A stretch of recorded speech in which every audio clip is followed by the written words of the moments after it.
Olá, eu sou o Rodrigo Perret, repórter de Economia e Política do jornal A Tribuna, e ao meu lado está Eduardo Maia, colunista e repórter de política também do jornal A Tribuna. Hoje nós vamos conversar com o prefeito de Ibatiba e presidente da Munis, o Luciano Pingo. Prefeito, eu já vou começar perguntando uma pergunta sobre a Previdência mesmo, né?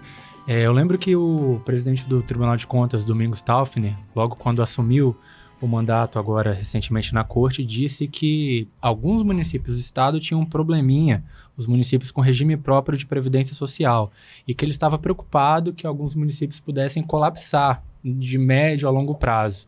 Eu queria saber do senhor, como presidente da Munis, como é que está essa situação? Precisa se compreender que existe dois regimes de previdência. Tem os municípios que têm regime próprio, que é o tema em debate, e tem municípios que estão no regime do governo federal, que é o INSS. O município de Ibatiba mesmo não tem regime próprio, nós estamos conectados no governo federal. Os municípios que têm regime de previdência, realmente, tem um grande desafio em superar as adversidades econômicas que os regimes próprios de previdência passam nos últimos tempos. Mas é preciso registrar que isso pode dizer assim, um problema que vem sendo construído ao longo dos anos no município. Não é um problema construído pela atual gestão à frente dos municípios que têm regime próprio de previdência. Na verdade, o Tribunal de Contas tem sido um grande parceiro da Munis em buscar dialogar com os municípios na construção de oportunidades para superar essa situação que os municípios se encontram, onde tem regime próprio, mas é um tema que não é fácil, porque envolve diretamente a vida do servidor.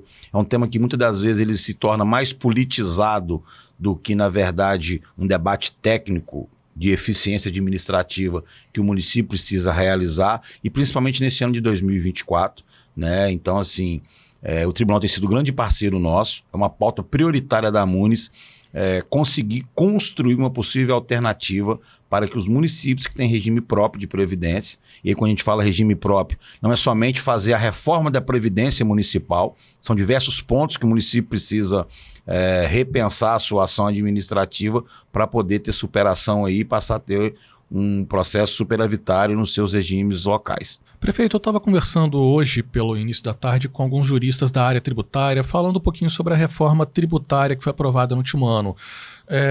Muito foi destacado sobre a questão da preocupação com relação aos municípios e ao Estado, a arrecadação. Como que a Munis tem visto essa reforma tributária, o impacto da reforma para os municípios aqui do Espírito Santo? Na verdade, a reforma tributária ela é necessária para o Brasil, né? Ela é necessária para o crescimento econômico, ela é necessária para que o Brasil possa produzir mais, gerar mais empregos, gerar mais oportunidades. O Estado do Espírito Santo é um estado que está muito bem organizado de forma administrativa, de forma financeira. Existem parcerias importantes entre o governo do estado e os 78 municípios do estado do Espírito Santo, né? E nós sabemos que essa reforma tributária, mesmo com alguns avanços que o governo do estado conseguiu incluir na votação final lá em Brasília, a gente tem que fazer reconhecer o trabalho do governador junto com a bancada federal e a Assembleia Legislativa e tantas outras instituições como a Findes e tantas outras, para conseguir inserir no texto final algumas ações que são importantes para o estado do Espírito Santo. Mas num breve espaço de tempo, o estado com certeza vai ter muitos prejuízos financeiros. Os municípios junto com o estado do Espírito Santo vão sofrer algum impacto. E aí nós precisamos procurar alternativas para já ir construindo ações para que, quando vier o impacto da reforma tributária em relação à perca financeira, a gente já tenha outras ações acontecendo, principalmente na área do turismo, que eu acho que é uma frente que o estado do Espírito Santo já vem trabalhando, e os municípios precisam potencializar isso ainda mais para tentar buscar superar essa lacuna que talvez venha a ocorrer com os prejuízos que a reforma tributária vai trazer para a gente. Porque a reforma tributária vai passar a ser mais importante para os estados que são mais consumidores. O estado do Espírito Santo é um estado organizado, um estado rico, mas é um estado pequeno. Então, nós produzimos mais do que consumimos. Então, está aí aonde nós vamos perder muito, né? Então, os municípios precisam buscar alternativas. Uma delas é no turismo, né? O governo do estado tem liderado esse trabalho aqui no estado do Espírito Santo, mas os municípios precisam também, e a Munis tem trabalhado isso, conseguir compreender que o turismo é uma economia limpa, é uma economia importante, E os municípios têm muito potencial. Falta a gente conseguir, falta a gente dar mais atenção ao turismo nos 78 municípios capixaba. Tem regiões que o tema já está mais avançado, mas tem outras regiões que o tema ainda está iniciando esse desenvolvimento, e é o turismo que pode superar essas perdas que a reforma tributária vai trazer para o Estado do Espírito Santo. Aproveitando o tema do turismo, a gente tinha um debate com relação à questão da legalização de cassinos no Brasil. E muito se debatia de onde poderia ser colocado o cassino aqui no Espírito Santo. Falava-se na região de Domingos Martins, Pedra Azul, Guarapari, ou Guarapari, voltar a Guarapari também, ou em outras regiões também, mais ao sul, mais próximas de Anchieta, também teve uma pequena discussão. A Amunis tem dialogado com relação a isso, sobre esse tema? Não, na verdade, o ponto mais primordial que nós estamos debatendo hoje dentro da Amunis em relação ao turismo é principalmente na questão das ferrovias, né? E ali, por exemplo, em Vargem Alta, que tem uma questão de uma ferrovia que está abandonada, que interessa muito que o município, mas a região, possa voltar a explorar aquela ferrovia na questão turística, mas focada principalmente no ponto da implantação de cassinos. A gente não tem esse debate ainda sendo realizado na nossa instituição, mas é claro que a tendência é que os cassinos possam se instalar em regiões que economicamente são mais favoráveis, né? Então talvez a região de Pedra Azul, a própria região de Guarapari possa voltar a ter. São regiões que economicamente hoje para o turismo estão mais desenvolvidas, segundo assim que a gente compreende. Perfeito. Prefeito, com relação ao balanço até agora do seu trabalho como presidente da Amunis, como que tem sido feito, o que tem sido dialogado até o momento? Assim, primeiro a gente quer agradecer a parceria que os 77 municípios, incluindo Ibatiba 78, garantem com a instituição. O papel da Amunis é garantir uma articulação permanente de todos os municípios do Estado do Espírito Santo com o poder público e também com as instituições privadas nos diversos temas. Mas implantamos nas instituições alguns projetos, né, inovadores, como o projeto Amunis na Estrada, onde em 2023 nós rodamos as 10 regiões administrativas, levando oportunidades, ouvindo os municípios, ouvindo os principais gargalos, para tentar construir alternativas nesses pontos que às vezes ficam ali no dia a dia da administração pública, dificultando novas entregas para os gestores, né? Então, assim, a gente tem um programa lá que chama Amunis na Estrada, que nós vamos retomar agora em 2024. A gente também destaca um programa que a gente tem lá, Amunis Taon, que é dialogando com os municípios no dia a dia, como está a realidade deles em questão dos convênios com o governo federal, com o governo estadual, apresentando para eles oportunidades de captação de recursos que o governo estadual, que o governo federal tem aberto aí para cadastro de proposta, buscando captar recursos para investir nos seus municípios. Mas, acima de tudo, a gente fortaleceu muito o nosso diálogo permanente com as instituições, seja ela o governo do Estado, seja ela Ministério Público, seja o Tribunal de Contas, seja aqui o Jornal A Tribuna. A gente quer parabenizar vocês, né, pela eficiência na comunicação e no Estado do Espírito Santo, tanto no impresso quanto agora também no digital. Então, assim, o nosso papel é fortalecer cada vez mais essa interlocução dos nossos municípios nos mais diversos temas que os prefeitos vivenciam, porque assim, cada vez mais está mais complexo ser gestor, né? A sociedade exigindo cada vez mais direitos, né? A arrecadação muitas das vezes sendo reduzidas por inúmeras coisas, desafios gigantes como foi superar a pandemia do Covid. Então, se a gente não trabalhar de forma cada vez mais unida, vai ser mais difícil superar os obstáculos, as adversidades que os municípios vivenciam. Perfeito. Presidente, o senhor assumiu a Amunis em abril de 23, correto? Eu lembro que na entrevista que já havíamos feito, o senhor falou da sua relação com o governador Renato Casagrande, os senhores já tinham uma boa relação antes do senhor assumir a Amunis, correto? Perfeito. Eu gostaria de saber se isso facilitou, de certa maneira, esse seu primeiro ano à frente da instituição, essa relação que o senhor tem com o governador Renato Casagrande. Na verdade, assim, o governo do Estado, através do governador Renato Casagrande e toda a sua equipe, né, e a gente também tem que reconhecer a parceria da Assembleia Legislativa e da Bancada Federal nisso, é muito presente nos 78 municípios do Estado do Espírito Santo. É claro que tem ações que a gente leva para o conhecimento do governador, que é de desejo coletivo dos nossos prefeitos, e o governador tem sido cada vez mais solícito nessas ações dos municípios, né? Recentemente, por exemplo, levamos um pleito lá do transporte escolar, que é uma demanda que os municípios tinham, e o governo foi de ponto, atendeu a nossa demanda. Então, assim, a nossa relação institucional e política com o governo do estado, na pessoa do nosso governador Renato Casagrande, que é um governador muito municipalista, tem facilitado as ações, a nossa instituição, para que a gente possa fazer entrega de fato aos municípios capixabas. Lembrando que, assim, a Munis ela é uma mera interlocutora de demandas, né? A gente não consegue lá no governo apresentar uma emenda, captar um recurso, executar um projeto no município, não.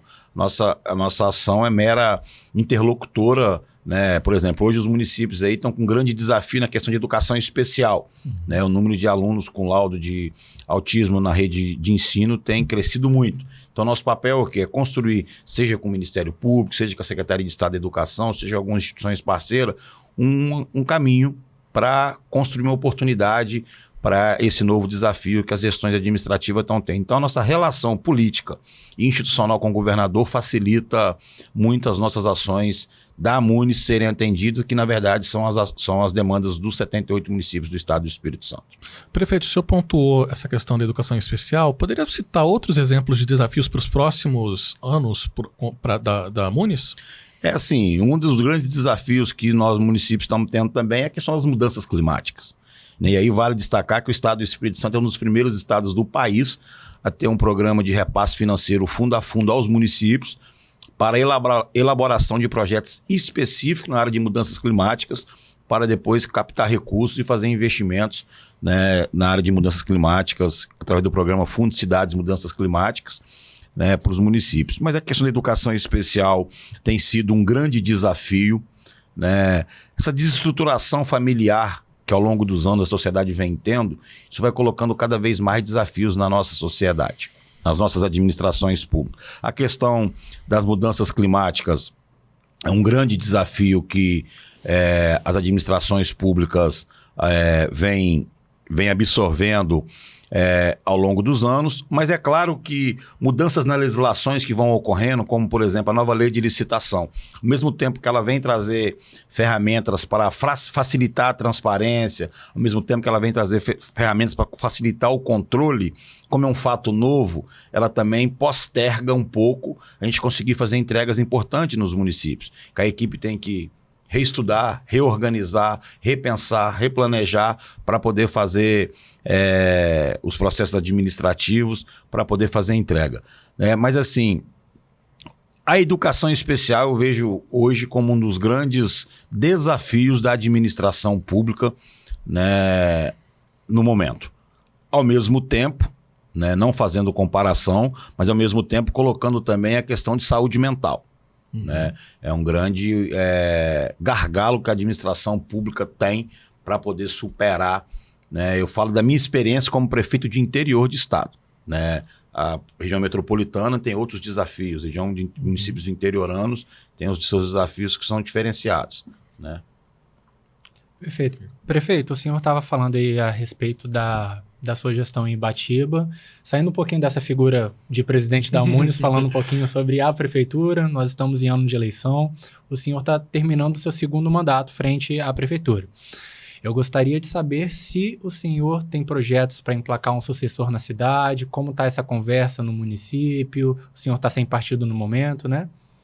Na verdade, assim, eu estou felizmente terminando o meu segundo mandato, né? Sou o primeiro prefeito reeleito da história da Terra dos Tropeiros, né? Que o nosso município é considerado capital capixaba dos tropeiros. E claro que assim, a gente sempre está envolvido nesse processo político local.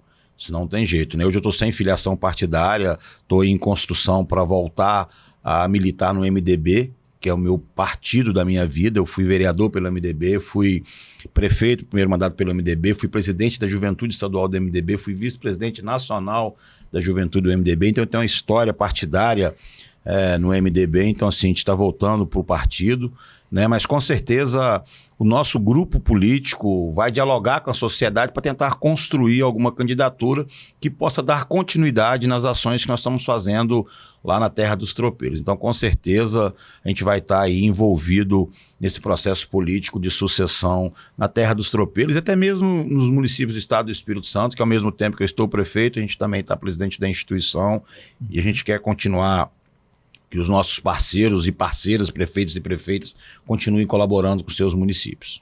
E o planejamento após a prefeitura? O senhor pretende, em 2026, ser candidato a algum cargo? Como está esse pensamento? Na verdade, assim, eu sou um homem muito temente a Deus, então eu sempre entrego a minha vida nas mãos de Papai do Céu. Né? É claro que quem está na vida pública sempre procura ocupar espaços. Né? Então, assim, a gente vai deixar o nosso nome à disposição da sociedade e esperar os planos de Deus para a minha vida, que talvez não seja mais num cargo eletivo, seja em outros caminhos, então é aguardar. Mas vou entregar o mandato em 2024 e ficar preparado à disposição da minha população, do Estado do Espírito Santo, para continuar colaborando. O senhor falou do MDB, que existe a possibilidade de voltar ao partido. O MDB é um partido histórico no Brasil. E recentemente o vice-governador Ricardo Ferraço tomou a presidência, né? Foi eleito presidente aqui, num evento com o presidente Baleia Rossi. Eu gostaria de saber como é que o senhor vê essa chegada do Ricardo Ferraço à presidência do MDB e esse movimento que o partido faz de reerguer a sigla no estado inteiro. Na verdade, assim, eu sempre falo lá em Batiba que todo homem ou mulher, todo ser humano constrói a sua história no seu tempo. Eu estou construindo a minha história lá em Batiba no meu tempo, daqui a pouco outros irão construir. O MDB, quem antecedeu o Ricardo, também construiu a história do partido no momento oportuno, da forma que considerava que era importante para o MDB. Mas o Ricardo vem para o partido, o Ricardo é uma liderança importante para o Estado do Espírito Santo, é nosso vice-governador, tem um poder de liderança bem definido, é um grande gestor, e ele vem para o MDB, aliás, ele volta para o MDB, para poder reestruturar o partido no Estado do Espírito Santo. Reestruturar o partido para 2024, preparar o partido para 2026. Como você mesmo disse, o MDB é um partido gigante, que aqui no Estado do Espírito Santo, em alguns momentos, teve governador, senador, presidente da Assembleia, bancada grande na Assembleia e na Câmara dos Deputados e até no Senado, e hoje nós, infelizmente, deixamos de ocupar espaço. Mas o Ricardo volta junto com o prefeito Euclério, junto com o prefeito Guerino, junto com tantas outras lideranças, para poder reorganizar esse partido, e até mesmo junto com a senadora Rose de Freitas, com o deputado federal Lelo, para poder reorganizar o partido e colocar o partido na forma que o Espírito Santo sempre viu, respeitou, e na história que o MDB tem. Prefeito, queria agradecer a presença do senhor, muito obrigado, e qualquer coisa a gente está à disposição para futuras conversas. Eu que agradeço mais uma vez por estar aqui tendo a oportunidade de dialogar com vocês, levar informações da nossa instituição e também do nosso município, que é Ibatiba, capital capixaba dos tropeiros, para o Brasil e para o mundo. Antigamente, se fosse só no impresso, talvez seria só para quem tinha acesso. Mas hoje, como esse canal tecnológico, a gente está levando informações nossas e dialogando para todo mundo. Então, muito obrigado mesmo por estar aqui. E a Amunis também se coloca à disposição para a gente poder fortalecer cada vez mais essas relações em prol do nosso povo. Esse podcast está disponível no jornal A Tribuna, no portal Tribuna Online, no nosso canal no YouTube e também nos nossos tocadores de podcast.